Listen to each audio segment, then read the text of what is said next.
Ya, hari ini kita akan belajar something, ini dia saudara, distraction. Ya, distraction ya. Tentunya kita mungkin sudah pernah mendengar atau sering mendengar kata ini, tapi kita akan belajar lebih jauh apa sih yang dimaksud distraction ini.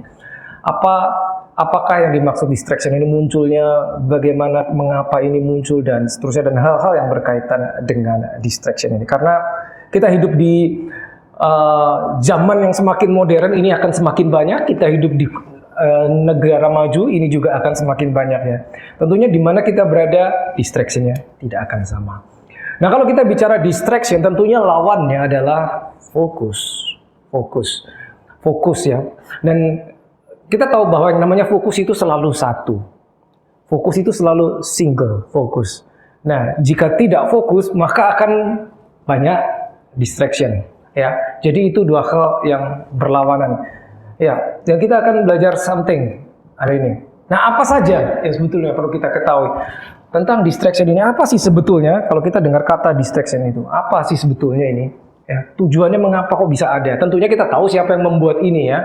Lalu bahayanya apa? Dari mana ini datangnya? Lalu bagaimana kita bisa mengidentifikasi saat ini akan terjadi, telah terjadi, atau sudah terjadi? Karena tidak selalu kita menyadarinya. Lalu penyebabnya apa? Lalu akibat-akibatnya apa? Dan bagaimana menghindarinya? Cukup banyak, jadi mudah-mudahan bisa selesai semua. Tapi kalau tidak, it's okay, nggak apa-apa. Ya, paling tidak kita tahu pada saat ini terjadi dan bagaimana kita menyikapinya. Oke, saudara. Yes. Lalu pertama, apa sih sebetulnya yang dimaksud distraction secara definisi? Ini dia, saudara. Ya, sesuatu, ya, something that takes your attention away from the thing you're supposed to focus on. Sesuatu yang bertujuan untuk mengalihkan perhatian kita dari yang seharusnya. Sesuatu yang mengalihkan perhatian kita dari fokus kita yang seharusnya. Itu berkategori sebagai distraction, ya. Distraction, tidak fokus, menyimpang, ya, dan seterusnya. Yang serupa dengan itu, itulah yang disebut distraction. Nah, tentunya konteksnya adalah dalam perjalanan kita, kehidupan kita sebagai orang Kristen. Dan tentunya kalau saudara terapkan di kehidupan kita sehari-hari, ini juga akan banyak terjadi. Tapi hari ini tentunya kita lihat konteksnya dalam kehidupan kita sebagai orang Kristen, sebagai orang yang lahir baru, ikut Tuhan. Nah, mengapa distraction ini muncul? Nomor satu, tujuannya adalah untuk memperlambat langkah kita. Seperti kita tahu bahwa kehidupan kita di atas bumi ini adalah sebuah race, sebuah perlombaan. Ya, makanya kita sering belajar bahwa kita mendekati garis finish. Nah, seperti saudara tahu, begitu kita dalam sebuah lomba, garis finish sudah terlihat, yang kita injek adalah gas, bukan rem. Nah, distraction ini sesuatu yang didesain oleh musuh kita, lawan kita, / the devil, iblis. Salah satunya adalah untuk memperlambat langkah kita supaya tidak sampai-sampai, menciptakan delay. Saudara pernah mengalami satu hal begini nggak? Saudara punya target dalam kehidupan saudara, apakah itu dalam karir saudara, apakah dalam ministry saudara, tapi rasanya kok nggak sampai-sampai. Sudah sekian lama, tapi begitu kita lihat kok saya masih di sini-sini aja. Mungkin salah satunya karena ada ini. Distraction ya. Nah, yang berikutnya adalah untuk mengalihkan, detour you from your destiny. Kita punya destiny. Destiny itu adalah tujuan, purpose, mengapa Tuhan menciptakan kita. Tidak semua orang tahu, tapi kita punya sebetulnya. Desain awal mengapa Tuhan menciptakan saudara dan saya itu ada. Ya. Faktanya tidak semua kita memahami, bukan berarti itu tidak ada. Nah, distraction itu ada untuk membelokkan kita. Ilustrasinya demikian, saudara. Saudara di dalam sebuah lomba, apakah saudara lari maraton, apakah bersepeda? Di sini ada beberapa yang suka main sepeda. Dari garis start, saudara tahu finishnya di mana. Ya, namanya lomba race itu biasanya kan ada unsur, ya tidak semua sama ya, tapi balapan. Katakanlah maraton, berarti ya siapa yang sampai duluan, dialah yang menang. Sehingga di dalamnya ada unsur speed, kecepatan dan percepatan yang akan mempengaruhi siapa yang akan menang. Ya, betul saudara? Nah, tapi bayangkan begini saudara, di tengah-tengah saudara punya speed yang bagus, saudara punya kecepatan yang bagus, tapi arahnya keliru. Maka kecepatan yang harusnya menjadi sebuah benefit atau keuntungan menjadi tidak ada artinya. Kenapa? Karena mengarah ke tempat yang berbeda. Nangkep ya maksudnya ya? Ya. Mau digas seperti apapun, ngebut seperti apapun juga, tapi kalau mengarah ke tempat yang salah, ya tidak akan sampai ke tujuan. Tidak akan sampai ke garis finish. Nah inilah salah satu yang dibuat oleh musuh saudara dan saya adalah untuk membelokkan kita. Tidak selalu kita paham, tidak selalu kita tahu, karena tidak semua orang tahu destiny-nya. Nah begini saudara, destiny tadi saya bilang bahwa destiny adalah sesuatu alasan, purpose mengapa Tuhan menciptakan kita. Distraction itu ya diarahkan kepada orang-orang yang berjalan di dalam tujuan. Nah sayangnya tidak semua orang tahu tujuannya. Sehingga ada beberapa orang yang hidupnya tidak perlu didistract lagi. Karena dia sudah menyimpang kemana-mana. Jadi tidak perlu didistract lagi karena dia sudah berada di dalamnya. Ada jenis yang begini saudara. Tipe orang yang kalau ditanya sesuatu dia akan bilang, gimana ntar aja, gimana nanti aja. Ngeflow tanda kutip. Ngeflow tidak selalu buruk, betul. Tapi pada saat kita berbicara tentang tujuan, final destination kita di mana, ngeflow itu bisa kemana-mana. Dari sini kita mau ke sana, di tengah-tengah ada yang menarik, belok dulu.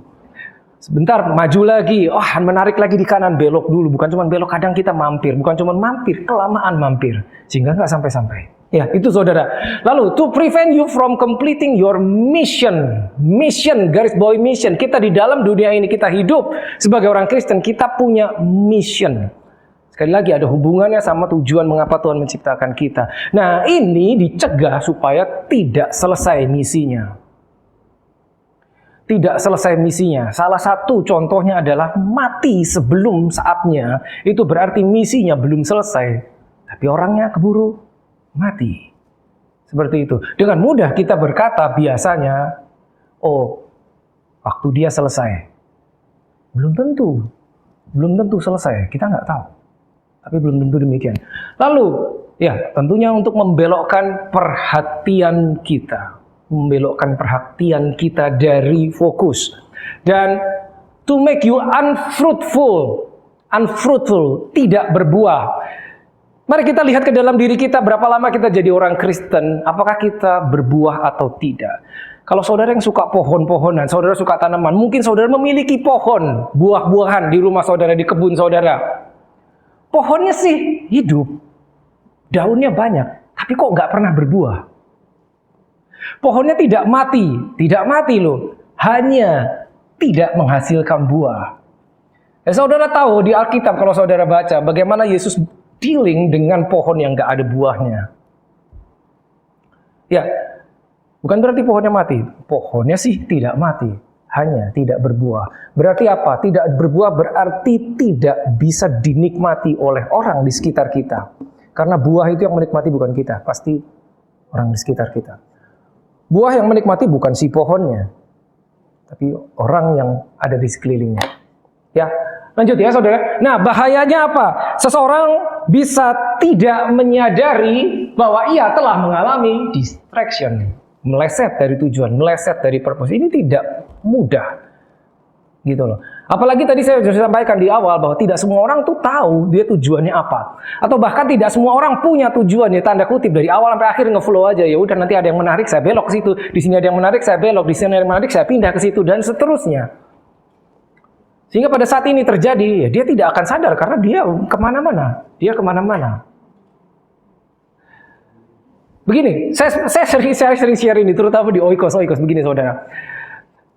Manusia perspektifnya itu single. Kita saat ini berada di mana? Saudara berada di mana? Katakan saudara di kota A, kota di kota B, ya. Apakah itu kehendak Tuhan? Sebetulnya belum tentu, saudara. Belum tentu. Belum tentu. Tapi kita biasanya masuk ke satu tempat, satu komunitas, satu kota, kita bersyukur, terima kasih Tuhan kau memberkatiku di sini. Seakan-akan saudara dihadapkan dengan pintu A, B, C di hadapan saudara. Saudara hanya bisa masuk ke satu pintu, saudara masuk ke pintu A dan saudara mendapati sesuatu dan saudara menyukai apa yang di balik pintu A dan saudara bersyukur, Tuhan terima kasih saya suka yang ini. Lalu kita berkesimpulan, ini pasti dari Tuhan. Belum tentu. Kenapa? Karena kita nggak tahu apa yang di balik B, di balik C apa. Bisa jadi yang itu, bisa jadi yang C, yang B. Manusia demikian saudara. Itulah pentingnya bagaimana kita datang selalu di hadapan Tuhan membawa semua perencanaan kita. Ya. Nah ini Pada saat kita terlalu sibuk, overwhelmed with things around, dengan hal di sekitar kita, sebetulnya kita sudah distracted tanpa kita sadari. Ini yang sering terjadi, saudara. Lalu bagaimana kita mengatasinya? Ya, tentunya nomor satu, kita harus set prioritas. Tanpa adanya prioritas, maka segala sesuatu bisa naik ke nomor satu. Karena kita tidak tahu yang nomor satu apa, yang utama apa. Sehingga begitu ada sesuatu, ya udah ini dulu deh. Ntar ada lagi, ya udah ini naik lagi. No priority. Dengan demikian tidak ada fokus. Kita harus punya prioritas kita apa. Lalu yang kedua, rekalibrasi. Untuk mempertahankan akurasi. Contohnya sebuah mesin yang dijalankan begitu lama sampai satu titik harus direkalibrasi ulang untuk mengetahui supaya ini masih akurat. Tidak menyimpang, ukurannya masih betul. Nah, itu recalibration. Sekali lagi, kita perlu itu, saudara. Biasanya kayak awal tahun, akhir tahun kita melihat ke belakang dan kita melihat ke depan. Kita sudah lalu ya kemarin akhir tahun. Kita melihat ke belakang. Sejauh mana Tuhan telah membawa kita. Sejauh mana saya telah taat di jalurnya Tuhan. Ya. You need to stop here and there. Berhenti beberapa kali. Selah. Itu perlu. Selah. Stop and think about it. Lalu berikutnya, exercise your spirit. Exercise your spirit. Ini krusial, saudara. Biasanya distraction itu diakibatkan oleh hal yang kita lihat, kita dengar. Five senses. Apa yang kita lihat, kita dengar, kita rasakan. Kita menyukainya, lalu kita belok. Roh, jiwa, dan tubuh. Sebagai manusia kita terdiri tiga. Dan biasanya jiwa dan tubuh itu bekerja sama. Sehingga roh menjadi kalah. Karena tubuh bekerja sama dengan jiwa, menentukan arah kita. Kita tahu rasanya nggak begini deh, tapi terlalu kuat. It is too strong. Sehingga kita menyerah kepada yang namanya jiwa kita. Nah, beberapa contoh. Saya ambil contoh singkat aja ya, distraction. Setiap kita punya Alkitab dong, betul kan? Saya tanya, saudara baca nggak? Oke, ada yang baca, ada yang nggak. Oke. Buat saudara yang baca Alkitab, berapa di antara saudara yang bacanya pakai handphone? Siapa yang masih pakai buku? Saudara pasti tahu dong, kalau saudara baca pakai handphone, banyak distraction toh. Begitu saudara sedang baca Alkitab, tiba-tiba ini bunyi WhatsApp. Saya tanya, saudara stop apa saudara abaikan dan saudara terus baca? Ayo, jujur aja. Stop, pasti ngecek siapa sih. Betul kan? Betul kan? Nah, itu distraction, saudara. Distraction. Memang kelihatannya tidak berbahaya. Tidak berbahaya. Tapi tahukah kita pada saat kita membaca Alkitab, merenungkan firman Tuhan, it is the moment di mana Tuhan bisa berbicara kepada kita. Bayangkan saudara, Tuhan sedang bicara kepada kita, entar dulu sebentar Tuhan. Ada yang teks saya. Kita buka dulu, oke. Terus balik lagi. Biasanya buyar, saudara, buyar. Ya, itu distraction. Salah satu contoh yang paling sering terjadi. Itu nomor satu. Contoh lain. Sebelum pandemik itu tidak populer yang namanya Zoom meeting. Ya kan? Itu baru populer setelah lockdown, maka itu menjadi sangat populer di mana-mana Zoom. Dari mulai meeting, dari mulai kerja lewat Zoom, dari mulai persekutuan doa lewat Zoom. Saya tanya saudara, pada saat saudara ikut persekutuan doa lewat Zoom, saya tanya, apakah engkau membuka kameramu? Kebanyakan nggak dibuka toh. Kalau ditanya mengapa kau tidak membuka kameramu, alasannya bermacam-macam. Tapi salah satu yang paling populer adalah kita tahu begitu kita membuka kamera, orang akan bisa melihat kita. That means apa? Kita harus stay di situ. Kita harus fokus. Tapi begitu kamera ditutup, saya kan bisa sambil ngapain? Saya bisa sambil masak. Saya sambil bisa mengerjakan sesuatu yang lain. Beda saudara, tidak sama. Tidak sama. Makanya kalau saudara ikut saudara tahu kameramu harus dibuka. Kalau kau tidak membuka kamera, kau dianggap absen, nggak datang. Ada sebabnya saudara. Ya, itu. Lalu sama, yang populer, mulai populer sejak lockdown adalah ibadah online. Live streaming kah atau direkam ibadah online. Saudara pasti pernah mendengar atau seseorang yang saudara kenal, atau kita pernah mengalami. Saya online aja deh hari Minggu ini, nggak datang ke gereja. Atau ada saudara teman kita tanya, kamu ke gereja di mana? Oh, saya online. Itu tidak pernah ada 5 tahun lalu, nggak ada saudara. Itu baru terjadi setelah pandemik ke belakang, betul kan? Ibadah online. Pada saat itu mulai diperkenalkan, banyak orang bersyukur, wah ternyata musuh iblis tidak bisa membatasi gerakan orang-orang benar. Dibatasi, di lockdown, ibadah tetap jalan tuh online. Tapi begitu lockdown dibuka, kebablasan toh. Ingat nggak saudara, begitu online dibuka, apa gereja langsung kembali penuh? Enggak kan? Karena orang lebih suka online. Dan tahukah saudara, begitu online, ibadah katakanlah jam 9 pagi, jam 8.55 orangnya bisa masih tidur. Enggak masalah. Dan begitu jam 9 mulai ibadah, praise and worship, mulai khotbah disampaikan, dia bisa sambil ngapain? Sambil gosok gigi, mungkin bahkan sambil mandi, sambil masak. Distraction. Sama enggak? Tidak sama. Tidak sama. Tidak sama. Tidak sama, saudara. Tidak sama. Begitu kita melakukan ibadah kita sambil, terserah saudara, sambil ngapain, percayalah, fokusmu menurun sekian persen. Perhatianmu akan turun sekian persen. Bisa jadi at that moment ada kairosnya Tuhan. Dan kau miss. Tadi apa ya? Ulang lagi ke depan. Biasanya kita lupa. Makanya seringkali the best message, the best service, the best praise and worship session is the one that you missed.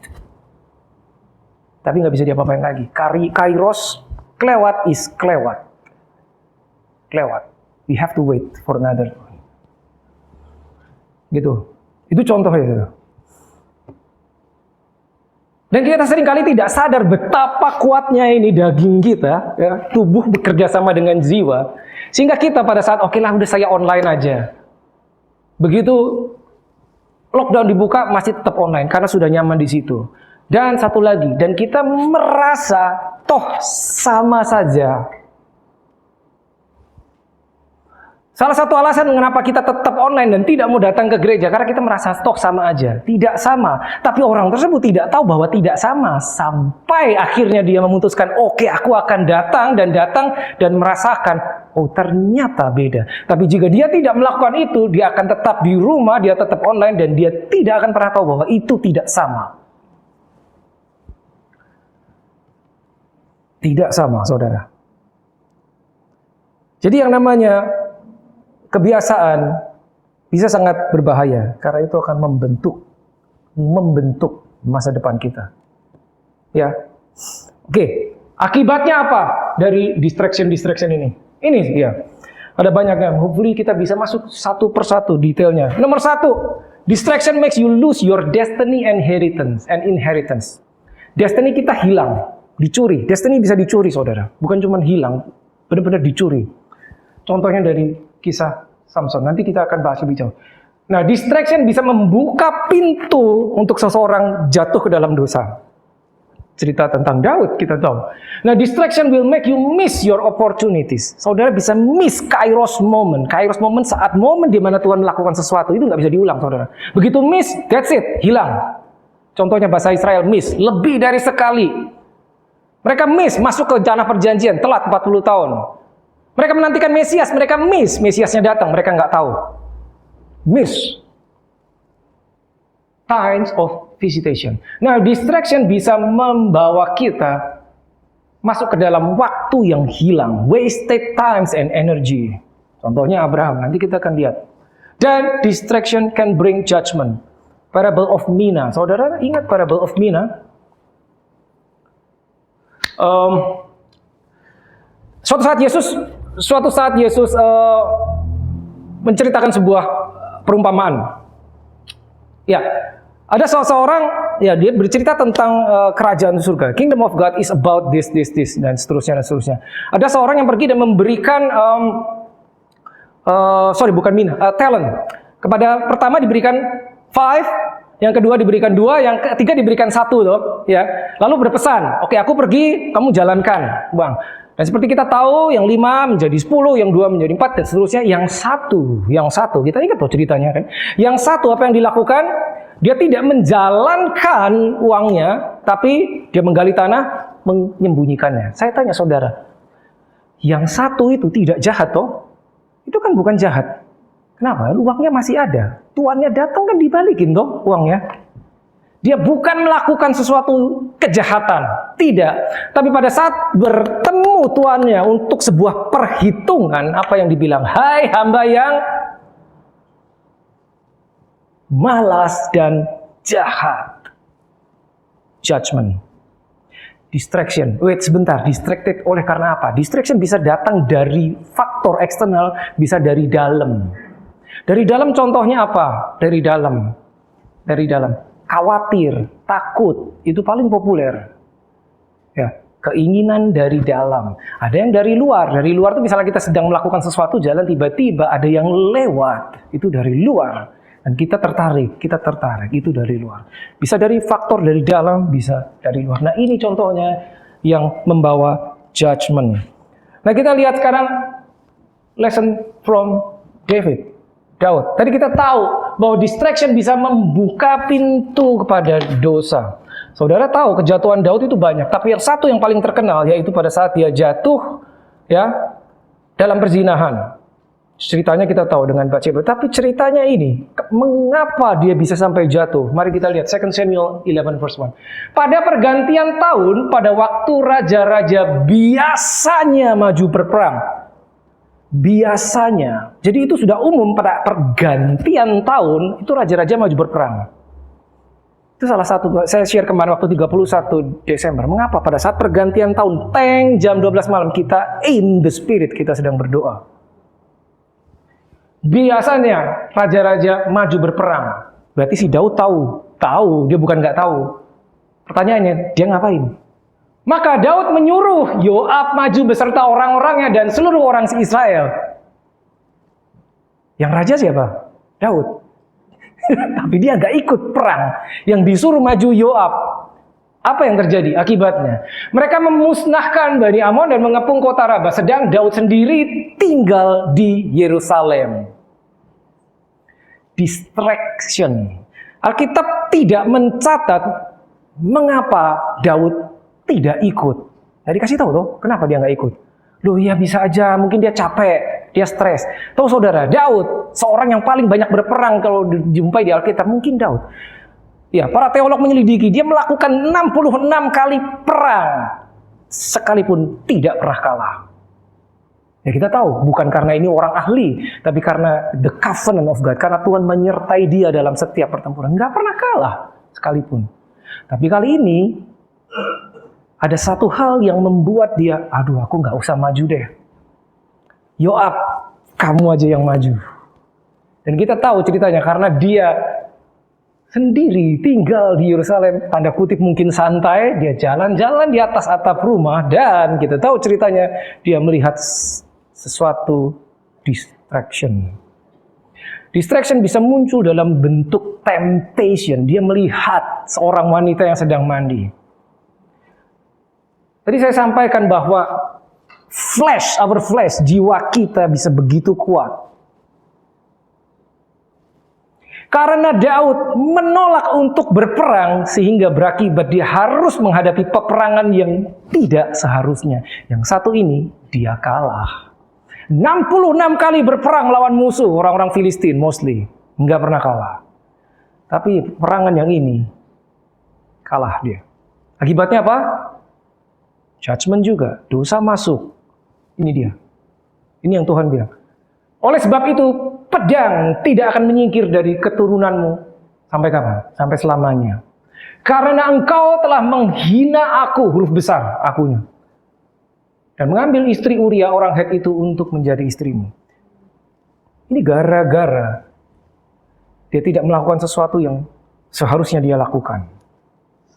Ini akibatnya. Bayangkan, pedang tidak akan menyingkir dari, bukan darimu loh, dari keturunanmu sampai selama-lamanya. Ini menunjukkan apa? sesuatu yang kita buat sekarang bisa berakibat ke anak cucu kita. Hati-hati saudara, hati-hati. Ya, ini pelajaran berharga. Ya, bagaimana dengan yang satu ini? Ini paling mengenaskan sebetulnya. Saudara tahu ini? Samson. Distraction makes you lose your destiny and inheritance in God. Samson itu one of a kind. Tidak ada orang seperti itu. Dia diberi kekuatan fisik yang luar biasa. Bukan karena badannya kekar, bukan. But spiritual anointing yang membuat dia dengan mudah bisa melepas pintu gerbang kota. Pintu gerbang kota itu bukan kayak pintu ini. Enggak.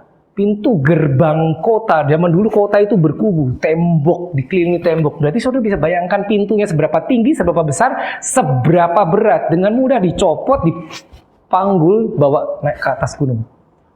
One single person. Kekuatannya segitu besar.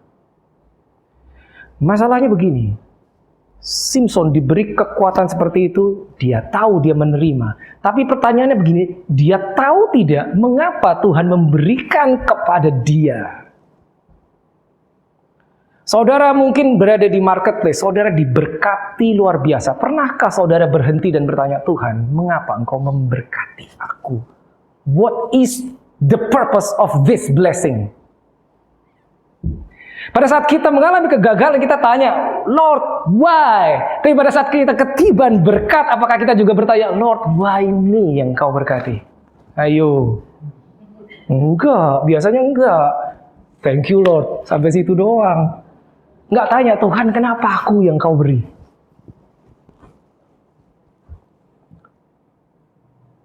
Kita tidak tahu, si Samson ini tahu enggak mengapa dia yang diberi. Ya. Kita lihat, kita tahu semua ceritanya, kita tahu bagaimana kejatuhannya, mengapa. Kita lihat. Lalu berserulah perempuan itu, ya dia jatuh dengan seorang wanita bernama Delilah, ya. Lalu berserulah perempuan itu, orang Filistin menyergap engkau, Samson, maka terjagalah ia, Samson, dari tidurnya, serta katanya, seperti yang sudah-sudah, aku akan bebas dan melepaskan diriku. Berarti, seperti yang sudah-sudah, berarti ini kan bukan yang pertama, toh? Seperti yang sudah-sudah. Gampang. Aku melepaskan diri. Dia tahu dia kuat. Tetapi dia tidak tahu. Dia tahu dia punya kekuatan. Makanya pada saat ini ada bahaya. Tenang aja. Seperti yang sudah-sudah. Tetapi satu yang dia tidak tahu. Bahwa Tuhan telah meninggalkan dia. Ini menyedihkan. Dia tahu kuasa Tuhan ada pada dia. Dia tahu dia bisa mengakses anointing. Dia bisa mengakses powernya anytime. Kapanpun dia mau. Kapanpun. Gak pakai doa. Gak pakai doa. Tapi dia tidak tahu pada saat Tuhan meninggalkan dia. Dia tidak tahu pada saat kekuatannya hilang. Apa distractionnya? Ya ini. Ini. Seorang yang diurapi luar biasanya, berkali-kali melanggar hukum Taurat. Dia tahu, Samson bukan orangnya sembarang orang yang kuat gitu aja, enggak. Dia adalah leader, dia adalah pemimpin Israel, dia adalah salah satu hakim-hakim. Dia tahu hukum Taurat bilang apa, tapi mengapa dia menikahi perempuan Filistin? Dia tahu itu melanggar. Tidak sekali dia lakukan, tidak sekali dia langgar. Sampai akhirnya dia tahu apa yang tidak harus dia lakukan. Dia tahu di mana letak kekuatannya. Dia tahu bahwa jangan sampai rambutmu dipotong. Tapi mengapa dia kasih tahu itu ke musuh? Ini yang paling mengenaskan. Dan Hakim-Hakim 16 ayat 30. Lihat. Ini yang namanya your destiny hilang. Destiny hilang. Karena Tuhan menciptakan orang ini, ya, untuk membela Israel dari musuhnya. Maka diberi kekuatan luar biasa. Tapi endingnya tidak seperti desain awal. Endingnya tidak seperti rencana Tuhan. Berkatalah Samson, akhirnya dia tertangkap, kekuatannya hilang. Dan ini dia, matanya dicungkil jadi buta. Biarlah kiranya aku mati bersama orang Filistin. Bayangin saudara. pahlawan Israel. Di saat dia ditinggalkan siapapun juga, dia bahkan Tuhan meninggalkan dia, kekuatannya hilang. Dia ngomong, udah aku mati bareng musuhku. Kalimat ini tidak pernah ada harusnya. Biarkan aku mati bersama orang Filistin ini, lalu mengguglah ia sekuatnya, maka rubuhlah rumah itu menimpa raja kota dan seluruh orang banyak yang ada di dalamnya. Yang mati dibunuhnya pada waktu matinya lebih banyak daripada yang dibunuhnya pada waktu hidupnya.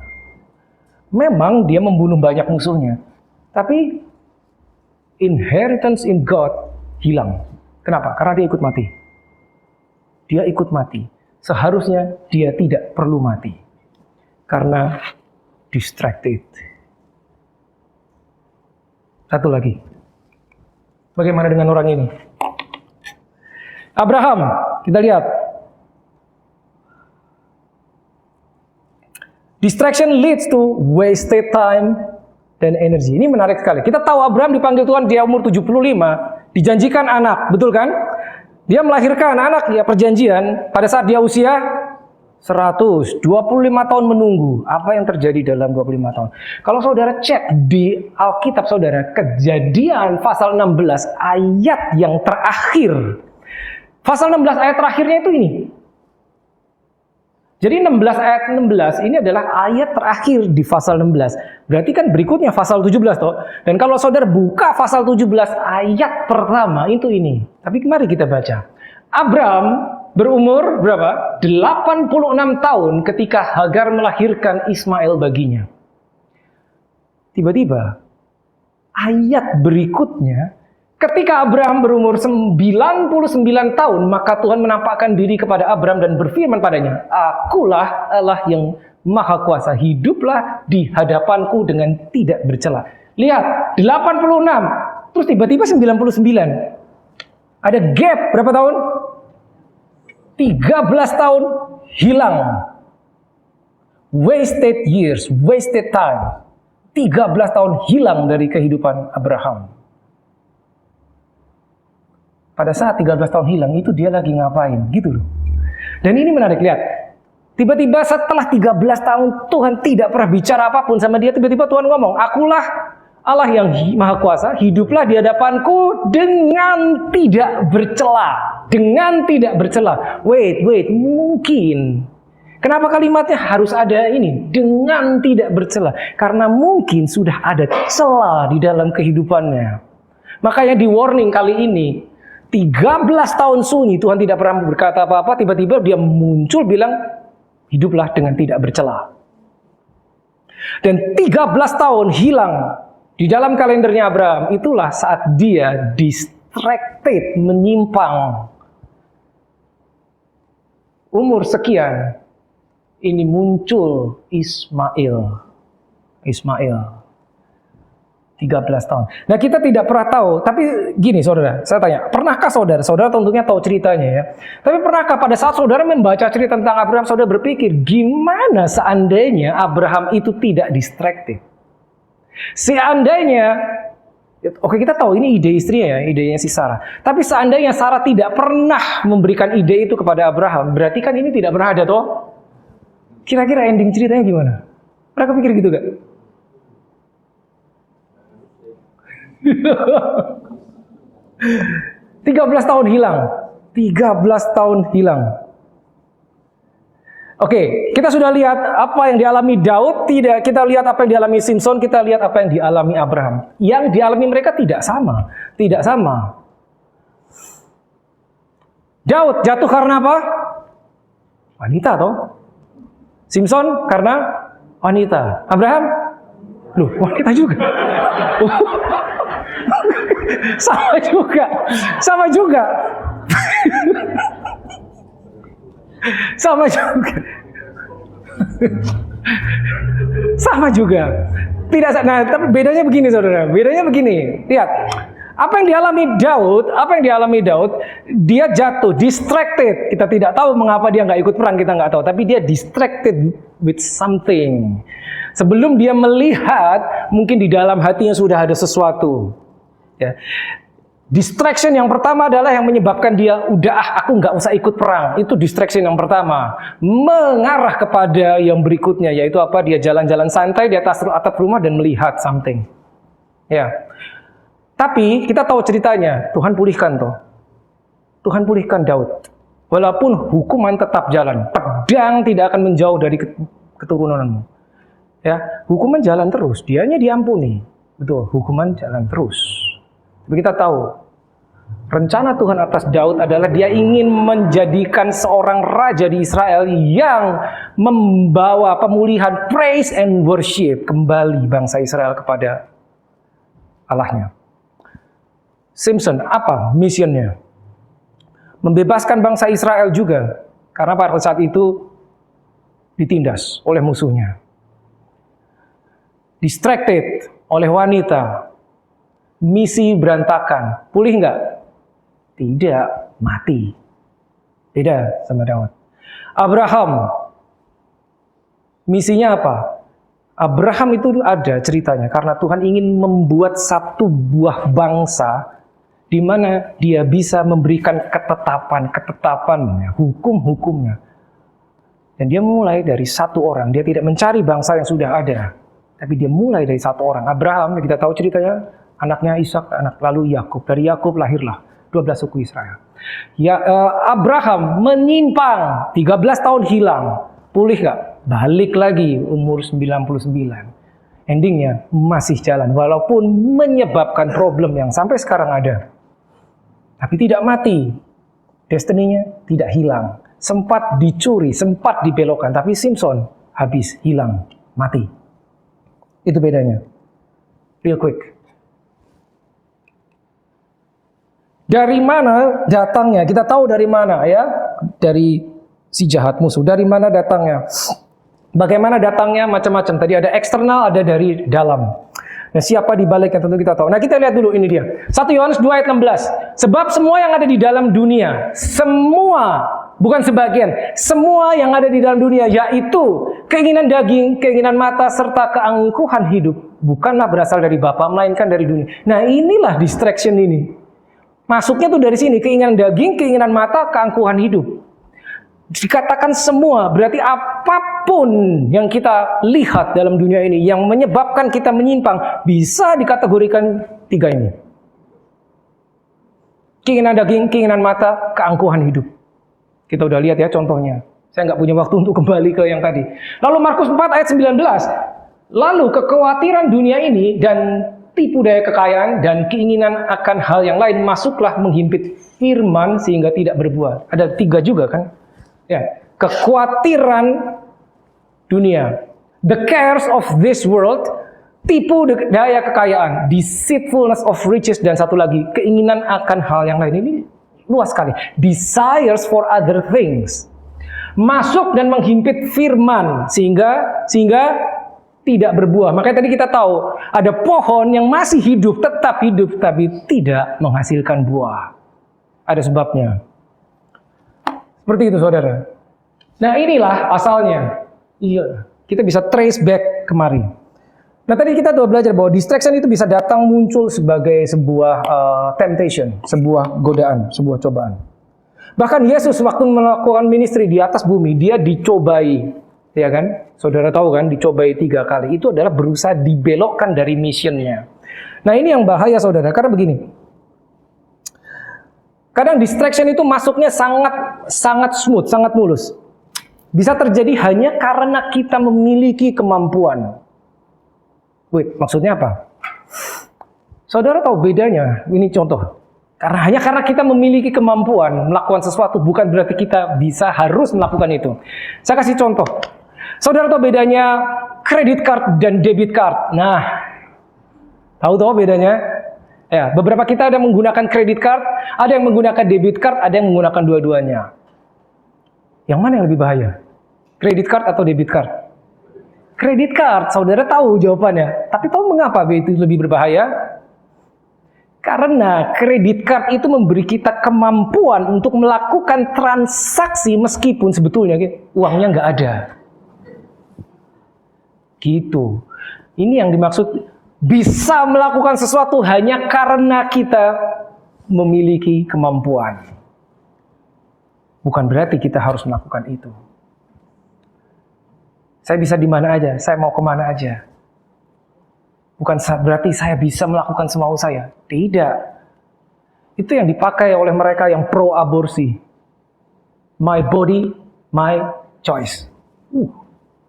Enak aja. Tubuhmu adalah kayak itu. Jadi banyak kita berpikir orang-orang di luar sana, ini tubuh saya mau ngapain aja bisa. Ini hidup saya mau nulis apa aja di akun sosial media saya bisa. Tidak demikian, saudara. Tidak demikian. Itu yang bahaya. Itu yang berbahaya. Waktu di Taman Eden, distraction juga muncul dalam bentuk sesuatu yang menarik. Ingat ceritanya, terjadi diskusi antara ular dan wanita tersebut, Hawa. Dan Hawa bilang, kelihatannya buah ini menarik, desirable. Distracted dulu. Apa yang dilihat? Keinginan mata. Keinginan mata. Itu the Garden of Eden. Another garden, Garden of Gethsemane. Taman Getsemani. Yesus sudah mau menyelesaikan misinya. Saya menggunakan istilah hampir distracted. Saudara ingat doanya Yesus seperti apa? Terakhir pada saat peluknya menjadi seperti titik darah. Doanya Yesus seperti apa? Masih ingat gak? Bapa, jika boleh, biarlah cawan itu suffering, penderitaan. Biarlah cawan ini lalu daripadaku. Dan kita tahu nggak dijawab sama Bapa toh? Nggak ada jawaban. Bayangkan kalau dijawab.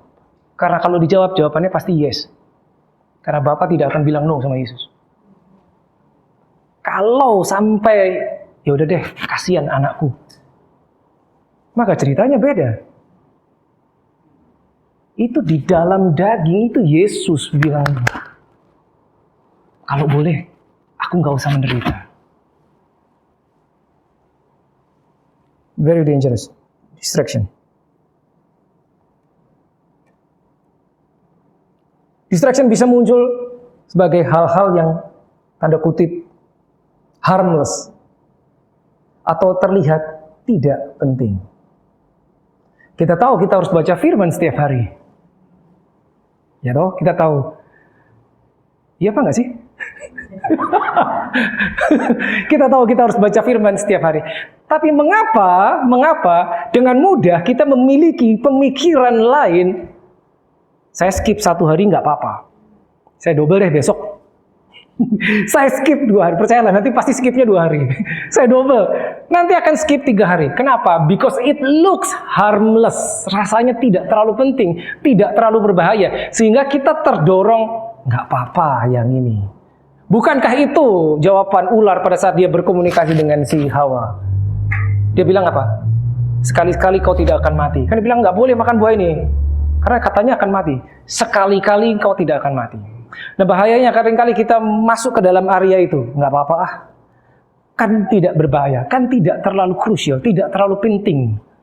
Hanya karena kita bisa melakukannya. Bukan berarti let's do it. No, tidak saudara. Hati-hati sekali saudara. Kita tahu kita harus berdoa setiap hari. Tapi betapa mudahnya kita skip karena sibuk. Come on. Karena kita tahu Tuhan tidak akan menghukum saya kok karena Dia maha baik. Kita tahu kalau saya skip doa sekarang nggak lantas keluar ketiban pohon, tidak.